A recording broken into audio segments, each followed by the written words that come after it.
You figured out the flipper code? Well, how's it going? I'm Jack Danger of DeadFlip. I just want to say thank you for playing pinball and keeping this hobby going. I love you, and I'm in love with you. And I guess just get back to the game. Alright, I just talked to Jack Danger about his game. I think he might be a little pissed at me. Not too much. Nah. Yeah, come on. No, JDJP's pretty cool, man. So, great job. I appreciate it. it. Thank you. Yeah. Alright, later guys. Love you. Hey there, Internet. Glad to finally bring you the review of Jurassic Park, the Pin, the home machine, and join the crowd of online Internet pinball reviewers like Straight Down the Middle with Zach and Greg, Carrie Hardy, and one of my favorites, Classic Game Room with Mark over there. Some of those videos are great, especially Future Spy. I love that review for some reason. I believe there's 5 things in this world that if you add it to a pinball machine, it's going to make the pinball machine automatically better. And that is space aliens, or space, or aliens, in any order that you choose. Ninjas, although Deadpool would probably disagree. Dinosaurs. And Indiana Jones, of course. Adding those things to your pinball machine is like adding bacon to food. It just automatically makes it better. The only way I'll eat Brussels sprouts is if there's bacon on it. Let's start off with the first thing, shots and layout. It's okay. It's a fan layout. We're typically usually see these things, but in a pin, it's a fantastic layout because we haven't seen a layout with this many like different things and mechs and all that involved before. So I feel like you're getting much more for your money this time around than you were for, like, say, Star Wars, the home pin. Star Wars, the home pin was fine, but also it was a much easier one. So if you're somebody looking for a home pin and you're just getting into pinball for some reason, that's going to be much more approachable. You're going to be able to beat that thing probably time and time again in a wizard mode. This has 2 wizard modes, and it's a fight to get to either one of them. The other thing I enjoy about the shots is, like I said, you add dinosaurs to anything, it's going to make it better. So every single shot is named after a particular dinosaur, so I love that. Except for the pop bumpers. Those are amber bumpers that have like the little mosquito trapped in it. I never really understood in Jurassic Park how dinosaur DNA is preserved with mosquitoes and amber. Is it like Han Solo and carbonite or something? I don't get it. Somebody explain it to me. So as far as standout features on this, you do have a T-Rex head that you shoot underneath and then he spits the ball out. I'm a little bit concerned about the T-Rex. I don't really understand how you shoot underneath of him and then the ball ends up inside of him and he shoots it out. I'll leave that to your guys' imagination, but I'm probably going to say he's good on his prostate exam this year. The left ramp is a jump ramp, finally, since Robocop, which, that game's awesome. Also, Classic Game Room's review of Robocop, I'm just going to put that in the comments down below, or in the thing down below. Everybody should go watch Classic Game Room. Yes, he's done. There's not any new ones. It's sad. But, my God, some of those are awesome. Anyways, we haven't had a jump ramp since Robocop, and that's the other standout feature on this one. Also, another thing that they did to kind of cut down costs, the jump ramp itself is a brilliant attempt at cutting costs on this machine to get the BOM down. Built on materials, by the way. So, let alone there's no material there. The ball has to jump over, right? But number 2, they put plastic on that jump ramp a little of the ways over, so it cuts the cost down of the entire machine. Great approach on that. Besides that, you have a few stand-up targets. You have a T-Rex drop targets for defense, but that you have to drop before you'd shoot into the T-Rex head for multi-ball. There's a captive ball on the right shooter ramp right next to it, so if you happen to miss the ramp and you hit that captive ball a lot, and that starts up a hurry-up mode, which is pretty cool. And you can score huge points in that hurry-up mode, by the way. And then you've got an orbit shot. So if you shoot from the left in, it's going to capture into 2 gates. That's going to keep it so it drains down into your rollovers, so your DNA rollovers, and then feeds into your pop bumpers. If you shoot from the right up, there's actually a coiled gate there that will lift up and actually do a clean shot all the way around. That shot feels so good, especially when you just let it go all the way around. Don't hit your flippers, just keep them dropped. It bounces off the 2 and goes right into the Raptor pin. Speaking of the Raptor pin, it's off onto the right, and that thing is just, it's just a cool approach to the Raptor pin. I really like it. I love Raptor multi-ball, but I will say Raptor multi-ball feels like it's a little bit easier to achieve than T-Rex multi-ball, which is weird because that's the 3-ball multi-ball mode, and T-Rex is the 2.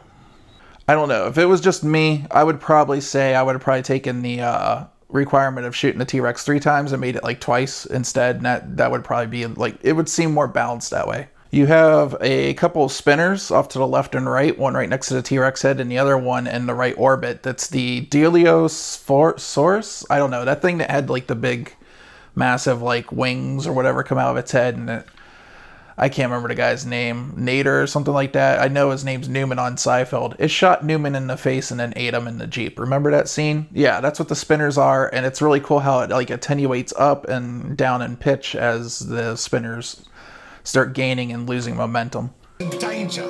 Rescue him quickly. Overall, I think all the shots in this machine are actually fairly satisfying, and one thing I will say about this machine is it definitely has that like one more game feel. I rarely ever just say I'm going to start this up and just play one game. I end up usually playing like 3 or 4 at least. Okay, so I'm going to take the glass off and go through how it rolls and how you play Jurassic Park without getting hit in the face with a pinball.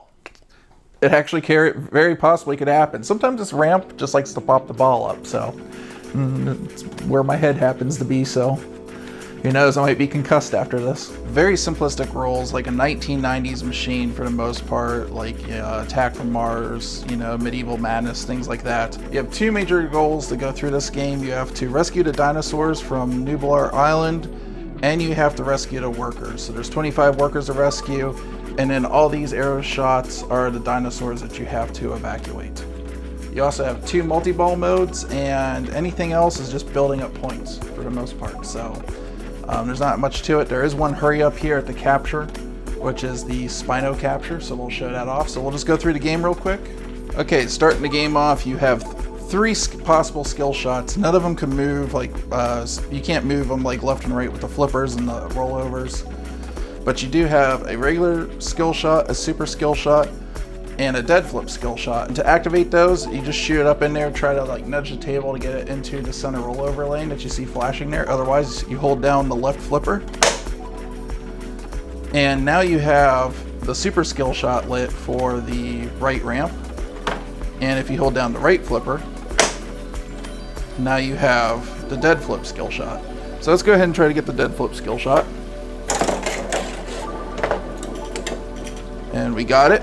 Alright, so next thing we're going to do is start rescuing some dinosaurs. So we need to light the paddock. So there's 3 ways to light the paddock here. Number 1, you can shoot your ball up into the smart missile target here.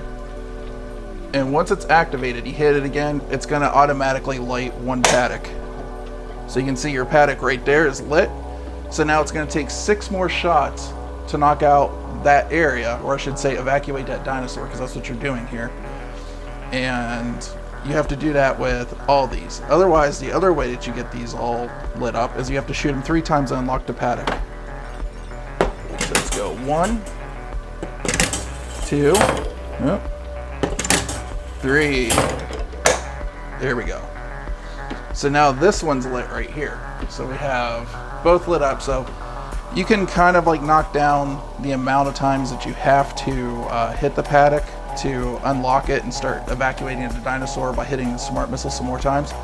But that trick of unlocking the paddock by hitting the smart missile is only going to work when none are unlocked, like right when you start the game. So if you're good enough at hitting that target. Other things in here, you have a couple multi-ball modes, so I'll try to get the T-Rex going. So the T-Rex, you hit these parts of the electric fence right here, and once you have that drop down, you want to shoot underneath the T-Rex, and he spits it back out of his mouth. So you're shooting it underneath him into the jungle, and somehow it ends up in his mouth and comes out. So okay, so I have the fence down, and I have my last shot. It's a 3 shots to hit the T-Rex to start the T-Rex multi-ball. It's a 2-ball multi-ball, and the only rules to it is once it starts, you have the other ball in play. There's going to be a bunch of arrows here. They're going to light up. That's what you need to hit. And then when you have them all lit, they're all going to light up, including the super jackpot that you have to shoot towards the T-Rex. So this fence is actually going to go up when the multi-ball starts, so you also have to have that down to get that super jackpot. All right, here we go.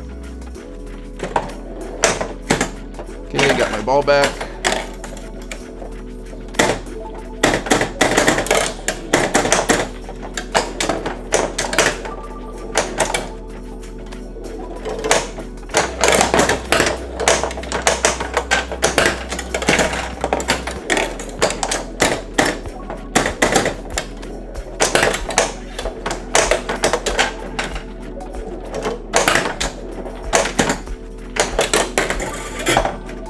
Okay, so to activate our 3-ball multi-ball, which is a Raptor multi-ball, you have to hit the Raptor pin and it's gonna drain it down. So it starts with 100% integrity, and as you hit the targets inside, it's gonna drain down to 0%. Once you have it and you hit it the next time with 0%, the Raptors are gonna get out. The whole table's gonna turn red. It might be hard to see under current lighting, I don't know. It's pretty sweet when it happens. Okay, so our Raptor multi-ball is ready to go off, so we're just gonna go like that to start it.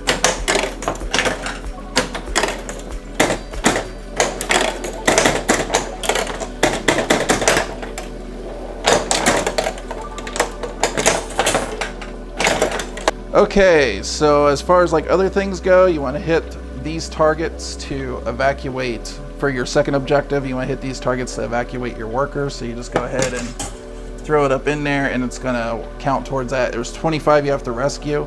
If you hit this target 3 times, it's going to light up another one. So there you go. And I don't know if you can have the whole play field actually lit. We'll see here. Yeah, you can have all 5 shots lit if you hit this enough times. So, one of the other things I would say on here that's really cool to do is the amber bonus. So the amber bonus is by going over to the amber pops on the table, you hit them enough times, it's gonna be like, you know, Medieval Madness or Mars Attacks, where as you hit them, it's gonna keep on like adding value. So they're gonna go from 200 to 300 and you have to hit them so many times and go in value. As you do that, there's a bonus that's actually building up. That bonus has a shot in the back right here. Okay, last major thing I have to tell you is Extra Ball. Extra Ball, you achieve it by evacuating at least 2 dinosaurs out of their paddocks and off the island. Now the Extra Ball is lit here in the Raptor pen. The only way to get it, you can't just get it and kind of hit it around and achieve the Extra Ball. You actually have to hit it hard enough to hit this back target. So if I just go in here like that, it's not going to count. But if I go, well, not like that. If I go like that, now it's going to count towards the Extra Ball. The only other thing I have to tell you is on the T-Rex up here, there's 2 targets to the left and right. If you hit them, it's going to switch the order in which your workers need to be rescued. Alright, so I think that about does it for the basic rules of Jurassic Park. That gives you an idea of what you need to do. The 2 wizard modes are pretty cool. I'm not going to spoil those for you, so if you end up getting this, you can figure it out on your own. I will tell you that there is more multi-ball modes besides the 2 basic ones, so we'll just leave it at that. So I'm going to go ahead and put the glass back on this machine before the pinball gods get pissed off at me for slightly cheating to show you this tutorial. So hit a like, that'd be great. You'd probably see it that way. Hit a like. Because there's something to be said for going to pinball hell just to help you guys out. So I should get some kind of achievement award for that. Alright, so I didn't get hit in the face, so it's a good day. So as far as sound goes, sound in the machine, the sounds themselves are fairly good. I really like them. I like the original music along with the theme song from Jurassic Park that we all know and love. Can't play it in this video, but the original songs sound great, and this has a jukebox function like a lot of other Stern, so if you want to listen to those, you just can. One thing, and we're kind of getting into the design of the machine, but I have to kind of fault the sound for, is unlike a Cornerstone machine and a lot of pinball machines for a while, they've had multiple speakers, including like woofers in the bottom of the cabinet, subwoofers now, because we now have stereo sound coming out of them. They give you 2 speaker grills, but they only give you 1 speaker and no sub. However, there's a hole in the bottom of the cabinet for a sub to go. It's just not there. It's just a big gaping hole. So, and Stern has no solution as far as I know to mount, like if you open the back of this up, by the way, there's not even a mounting point for a speaker. So I would like to have been Stern to be a little bit more forward thinking on that. Anyways, we're getting into the design stuff, but that just 1 speaker just kind of kills it for me. I mean, it sounds okay, doesn't sound great, but it's kind of like throwing it back to the 1980s with that 1 speaker. I will tell you that people have put speakers in this machine though since then, and yeah, so you can add to it. It's just more of a pain in the butt than it needed to be. I would have preferred if Stern had a solution of their own. Oh, one sound before I forget that I think is really funny. If you miss the jump ramp, like if you go up it but fall off into the DNA rollovers, there's actually a car crash noise that goes off. It's kind of morbid but funny. So Johnny Kratt returned to do the art on Jurassic Park like he did for the Cornerstones, and he did a great job. This translate right here is actually kind of sought after, and there's people that have cornerstones that are trading people with pins with the home edition for that translate. Isn't that kind of crazy that people have the cornerstone would want that more? This thing right here actually has art it's not mirrored art like on a lot of cheaper Stern like cornerstone machines. On the home machine, they actually give you different art on all the sides and on the different sides of the heads, sort of like an LE, which is kind of cool. Theme works great, even though they don't have any of like the movie assets or footage or any of that stuff going on in this machine. They still did a really good job with the assets that they made and all that stuff. Like honestly, 9 times out of 10, like a lot of machines, if I'm just shooting, I'm not looking at the screen anyways. I understand it draws people in to the arcade and stuff, but this home machine, it's like I'm not drawing people into my home. It's like this isn't like a public space, so. I don't know. I just didn't care that much. I will say that as far as the assets go, it would have been nice to have a bigger screen. The playfield art is fantastic. I really love the apron art. I wish more aprons in pinball machines look like this did. And just ignore the art that's already currently in there for like the side of the playfield. That's not part of it. I added that in there. But the back panel, that's pretty cool. It's got a really cool 3D look with the way some of the flashes and stuff stick out. So, okay, lighting. This is under intense lighting right now, so you might not see it very well. But the lighting in this machine this is the first thing I'm going to kind of give this machine. But the lighting is overall fairly good, I'll just say that. So the translate is evenly lit, just like on a cornerstone. They light it the same way. It's lights off the node board. As far as like the playfield goes, here's my problem with the playfields. It's mostly in the GI, okay? I think the insert lights are all great. There's no RGB color changing lights in it. They're all white lights with like, like the inserts themselves are colored to bring the color out in the different spots. But as far as like the actual pattern going on here, this is it. It doesn't do any sweeping or anything like that. It's just 2-channel blank all day, every day. No variation in this whatsoever. When you hit stuff, they don't like swirl around or anything like that. So It is basic at that. And then when it comes to the GIs, straight out of the box, these have comet bulbs in them now, especially the white ones. Out of the box, the white bulbs I had, first of all, they were really junky. A little bit of vibration started to kill them. It wasn't the socket, I verified. It was just vibration had started to kill the bulb itself. So I ended up getting comet pinballs, and I got the 2 SMD 5-volt Stern. So apparently the Stern Spike 2 boards, or the Spike 2 system, uses 5 volts on the GI instead of 6.3 normal for the Bayet style of bulbs. So stock, they came with warm bulbs and they were dim. They were a 2 SMD bulb, but I could actually see the SMDs when I actually looked directly at the bulb. I mean, I still can't on these, but it kind of hurts my eyes a little bit, and that's the way it should be. They look fantastic after I've changed them out, but stock, they were junk. They were dying left and right. They were dying after 1 week. All right, build quality. This is going to go more on what Stearns decided to do with these cabinets as opposed to what the team did. The team that made the table with what they were given did a fantastic job through and through. So all you guys out there, if you were on the team to make this table, good job.